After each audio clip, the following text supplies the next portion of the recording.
Obrigada, Cândida. Boa tarde a todos e a todas. Boa tarde. Meu Deus, que alegria estar aqui. Eu vou começar a pedir desculpas se eu falar qualquer besteira, é emoção. Eu sou psicóloga, mas sofro de ansiedade extrema. Há 2 dias que eu não consigo dormir. Andei com embrulho no estômago, diarreia, tive que tomar os comprimidos para acalmar a pressão. Então, se falar de uma coisa aqui, por favor, perdoa-me. É porque eu todos os dias tenho o prazer de estar no congresso, a dividir um painel com pessoas que eu admirava desde antes de eu cursar psicologia, como o caso do Dr. Boia, ser convidado pela minha madrinha, mas ok, já só acabaram os meus minutos, não começa a contar agora. A fala do professor Duncan, cadê ele? Eu queria que ele ouvisse a minha fala. Onde é que ele está? Tá lá, vou chamar. Ele vai ver o vídeo. Ele começou por dizer que o psicanalista é um bom contador de histórias e vou começar por contar uma história. Essa história foi escrita por meu grupo de estudo quando eu ainda era estudante de licenciatura, e a professora dessa disciplina está aqui, é a doutora Esália. E é mais ou menos assim, eu não me lembro exatamente, tentei procurar no meu arquivo, a história não me lembro, mas como foi uma história que eu compus, eu ainda tenho alguns distratos. É assim: há algum tempo atrás, a doutora psicóloga Maria Beatriz Ferreira, formada em psicologia clínica pela Universidade de Coimbra e pós-graduada em psicoterapia pela Universidade de Lisboa, em Portugal, veio a Moçambique trabalhar, onde foi afeta ao Hospital Rural de Chiqualaquala, que cita no distrito de Chiqualaquala, no norte da província de Gaza, que se localiza no sul de Moçambique. Durante as consultas de psicologia, a psicóloga Maria Beatriz contava com uma agente de serviço chamada Ana para traduzir as falas dos pacientes, pois a maioria falava xangana, como também explicar algumas práticas locais. Certo dia, a agente de serviço Ana ausentou-se por alguns minutos para tratar de um assunto no hospital. E apareceu o Sr. Luís na consulta de psicologia. A doutora Maria Beatriz o atendeu e, como verificou que ele era fluente em português, decidiu dar continuidade à consulta.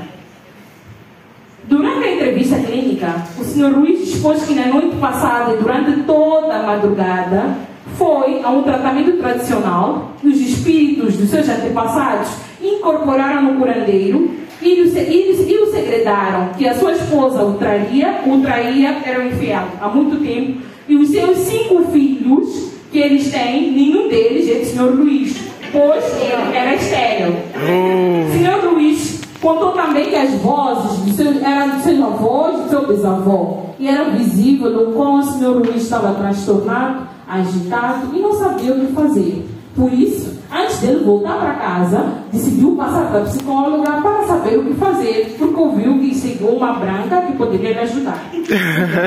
A doutora Beatriz nunca antes, na sua longa trajetória acadêmica, havia ouvido falar da possibilidade. Avaliou o Sr. Luís como alguém que estava com alucinações auditivas e visuais, agressividade, e orientou aos outros enfermeiros ao sedarem e internarem compulsivamente. A agente de serviço regressou. A doutora Beatriz, emocionada, contou o fato que sucedera. A Ana explicou que o Sr. Luís não estava com alucinações e é de fato que os curandeiros têm esse poder. Daí, o Sr. Luís foi liberto do internamento e, quando saiu do hospital, todos na comunidade o chamavam de maluco. Parece uma história, tem tudo para ser real, e quem sabe alguma vez for real. Surgiu da imaginação dos 4 grupos de colegas que hoje também são psicólogos e estão em exercício, não só em Moçambique, mas fora.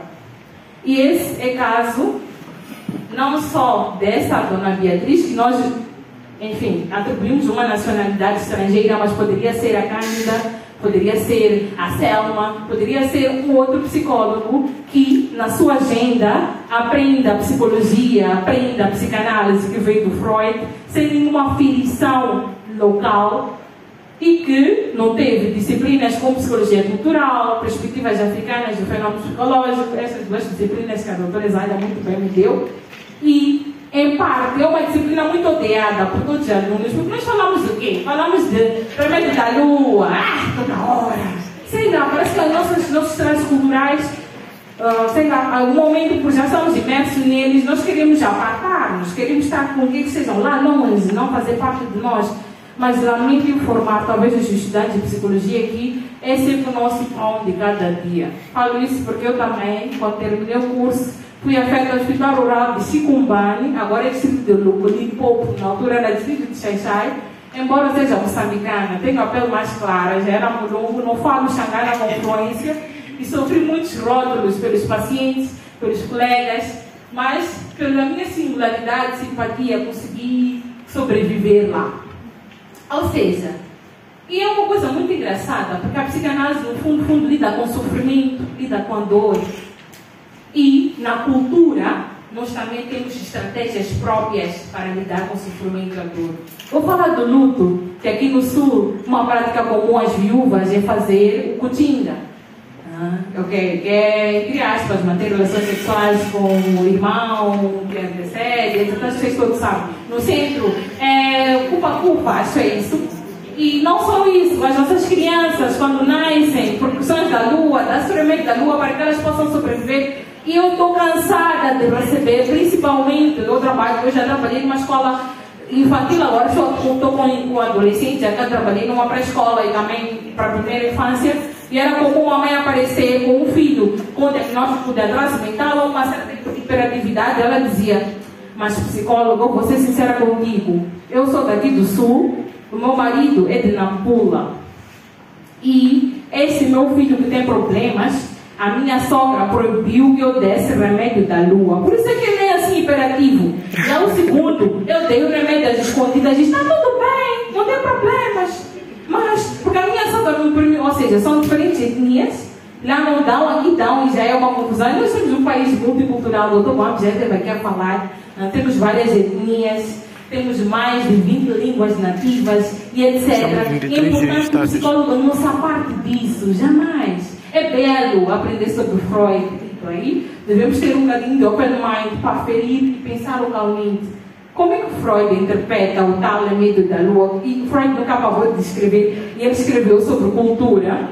Esse eu vi num vídeo, um vídeo que foi publicado pelo Dr. Christian Tucker há 4 anos, que tem cerca de 14 mil visualizações, onde ele diz assim, segundo, uma aluna dele publicou, questionou se Freud em algum momento já falou sobre cultura.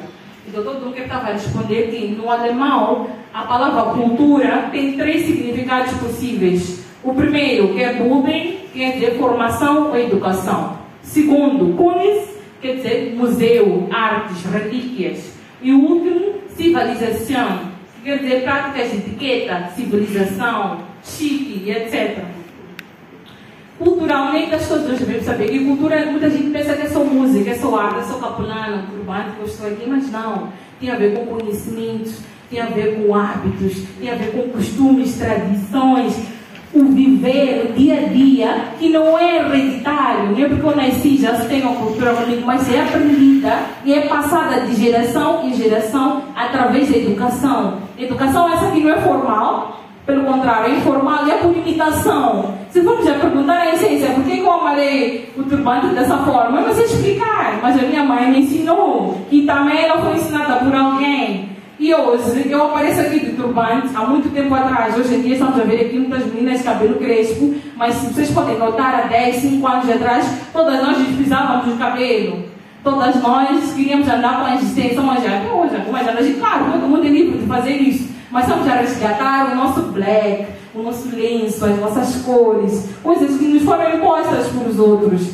E aí entra um bocadinho sobre etnocentrismo, o que já antropólogos dizem que nenhuma cultura é superior à outra, cada uma tem a sua forma de estar e ser. E infelizmente, pelo colonialismo e de outras práticas, nós fomos educados a menosprezar o que é nosso em algum momento. Alguns têm um ego acrescido e dizem que não, o que nós somos, o que nós vivemos é maior. Os marrongas dizem ser melhores que os machanganas que os mapuas. E é isso que vem... Oh, já estou a terminar. 5 minutos, ainda tenho metade do tempo. E outra coisa muito engraçada, eu tive a oportunidade de trabalhar pela Fundação para o Desenvolvimento da Comunidade, FDC, na província de Nampula, no âmbito dos casamentos prematuros. E lá eu trabalhava com as vítimas de fístula obstétrica. Elas que muitas das vezes tinham gravidez precoce, parto muito difícil e acabavam desenvolvendo a fístula. E eu fui conversando e ficava melhor, eu com a minha pouca idade, assim, meu jeito, cara de bebê ali, ela também da minha faixa etária. Ela, gente, não, mana, tens matuna. Quem não sabe, matuna é o alargamento dos lábios vaginais para poder propiciar prazer à mulher e ao seu parceiro. Mas entre aspas, mais ao parceiro. Porque muitas também não sabem porque tem, mas são feitas desde a infância.